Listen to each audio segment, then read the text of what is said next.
ఆమె చిన్నప్పటి నుంచి పోలీస్ శాఖలో పనిచేయాలని కలలు కంది. దానిని నెరవేర్చుకునేందుకు రాత్రీపగలు కష్టపడి చివరకు కానిస్టేబులుగా ఉద్యోగం సాధించి ప్రస్తుతం హయతనగర్ పోలీస్ స్టేషన్ పరిధిలో కానిస్టేబులుగా పనిచేస్తోంది. ప్రేమించిన వ్యక్తిని పెళ్లి చేసుకుంటా అని ఇంట్లో చెబితే ఒప్పుకోలేదు. ఇంట్లో వారిని ఎదిరించి 15 రోజుల క్రితం ప్రేమించిన వ్యక్తిని పెళ్లి చేసుకుంది. కాని ఆ ఆనందం ఎక్కువ రోజులు లేదు. డిసెంబర్ 2 సోమవారం 2024న స్కూటీపై డ్యూటీకి వెళుతున్న ఆమెను వెనక నుంచి కారుతో ఢీకొట్టి కుడివైపు మెడ, దవడపై కత్తితో ఘోరంగా నరికి చంపారు. హత్యకు కారణమేంటి?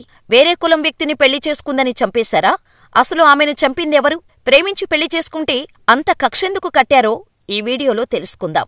రంగారెడ్డి జిల్లా ఇబ్రహీంపట్నం మండలం రాయపోల్ గ్రామానికి చెందిన 27 ఏళ్ల కొంగర నాగమణి 2020లో కానిస్టేబుల్ ఉద్యోగానికి ఎంపికై ప్రస్తుతం హయతనగర్ స్టేషన్లో విధులు నిర్వహిస్తోంది.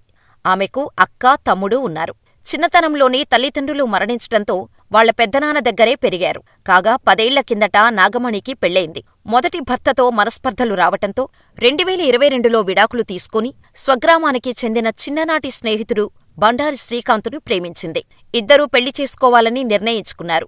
ఇంట్లో వారికి ఇద్దరం పెళ్లి చేసుకోవాలి అనుకుంటున్నామని చెప్పింది. కాని శ్రీకాంత్ తక్కువ కులానికి చెందినవాడనే కారణంతో సోదరుడు పరమేష్ పెళ్లికి ఒప్పుకోలేదు. ఈ విషయంలో ఇంట్లో పలుమార్లు గొడవలు జరిగాయి. సోదరుడు, పెద్దలు అంగీకరించకపోవటంతో ఇద్దరూ ఈ ఏడాది నవంబర్ 10న యాదగిరిగుట్టలో పెళ్లి చేసుకున్నారు.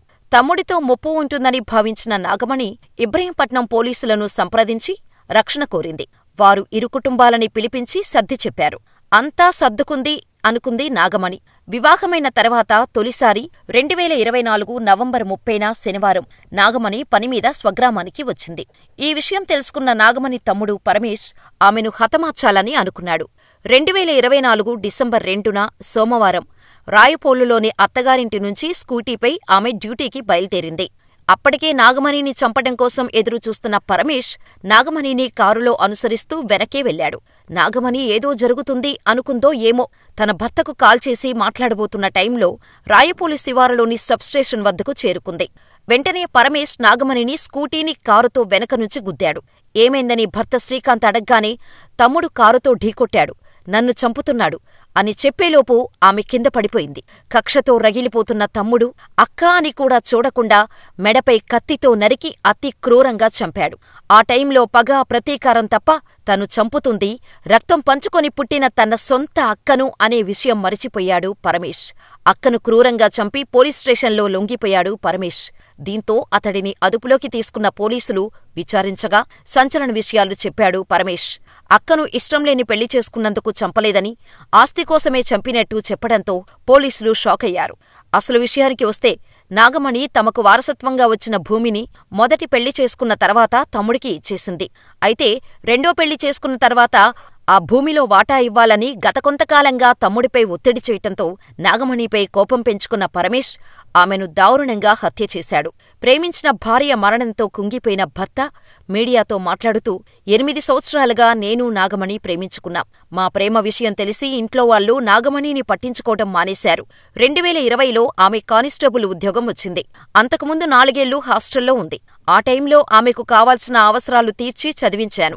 కానిస్టేబుల్ ఉద్యోగం వచ్చిన తర్వాత నాగమణి తమ్ముడు పరమేష్ దగ్గరయ్యాడు. ఇంట్లో మా ప్రేమ గురించి చెప్పాం. కాని నాగమణి ఫ్యామిలీ ఒప్పుకోలేదు. నవంబర్ 10న యాదగిరిగుట్టలో పెళ్లి చేసుకున్నాం. పరమేష్ పద్ధతి సరిగ్గా లేకపోవటంతో ప్రాణహాని ఉందంటూ పోలీస్ స్టేషన్లో ఫిర్యాదు చేశాం. పెళ్లి చేసుకున్నప్పటి నుండి మమ్మల్ని చంపుతామని కుటుంబ సభ్యులు బెదిరిస్తూ వచ్చారు. రాయపూల్ నుండి హయత్నగర్ బయలుదేరే ముందు నాగమణి నాకు ఫోన్ చేసింది. మా తమ్ముడు నన్ను చంపేస్తున్నాడు అంటూ ఫోన్ కట్ చేసింది. వెంటనే మా అన్నయ్యకు విషయం చెప్పాను. ఆయన వెళ్లేలోపే రక్తపు మడుగులో నాగమణి కొట్టుకుంటోంది అని శ్రీకాంత్ వివరించాడు.